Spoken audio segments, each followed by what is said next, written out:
La 5e édition du festival de l'Igname Laboko Fila s'ouvre par une messe d'action de grâce pour implorer la bénédiction divine sur les festivités. Pour demander la pluie, par exemple, il y a la pluie de l'église.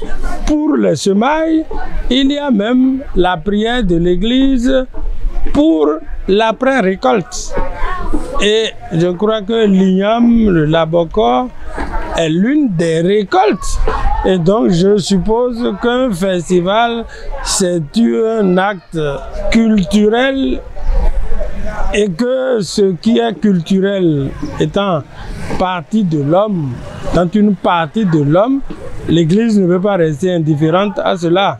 Une fête identitaire et culturelle qui valorise l'Igname de type Laboko. Les enfants de Glazoué, les producteurs, les commerçants, les cadres de toutes les contrées, d'ici et d'ailleurs, sont engagés pour mener ensemble le combat permanent de la sauvegarde de leur propriété, leur label, le Laboko. De toute évidence, si le monde entier a quelque chose de beau à dire de Glazoué, c'est de vanter et de désirer son Laboko, un cadeau du ciel qui mérite autour de lui une union sacrée. Je voudrais avant tout propos remercier très sincèrement toutes les différentes délégations qui ont effectué le déplacement de ce jour, faisant de la journée de ce samedi 7 août 2021 une journée spéciale, inscrite en lettres d'or dans les annales de l'histoire de notre commune, de faire de la terre de nos aïeux une terre où règne la paix, l'union, l'amour et le partage. Elle contribue également à la création d'emplois, la génération de revenus dans les filières du tourisme, de la restauration, de l'artisanat et bien d'autres. Avant toute consommation de l'Igname Laboko, la prière et le sacrifice aux manes des ancêtres sont nécessaires.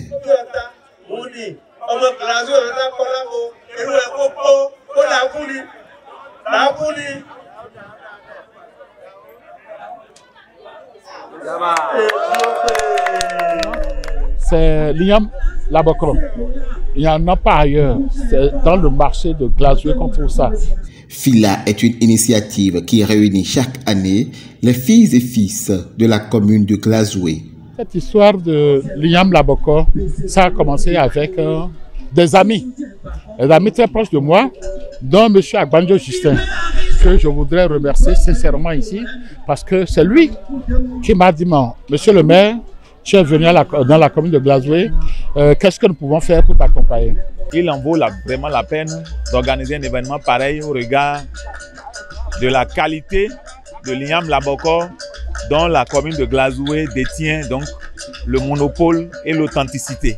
L'événement a été une réussite. Le festival doit être repensé encore afin de mobiliser beaucoup plus d'adhésion de nos frères et sœurs dispersés à travers donc, le pays. Nous maintenons le cap pour que la culture qui est en lien avec le festival international de Laboko puisse être pérenne. Glazoué, le berceau de l'Igname Laboko, troisième marché plus grand du Bénin, est situé à 234 km de la ville de Cotonou. Elle est une localité encastrée dans les collines dont le potentiel agricole et touristique se révèle davantage.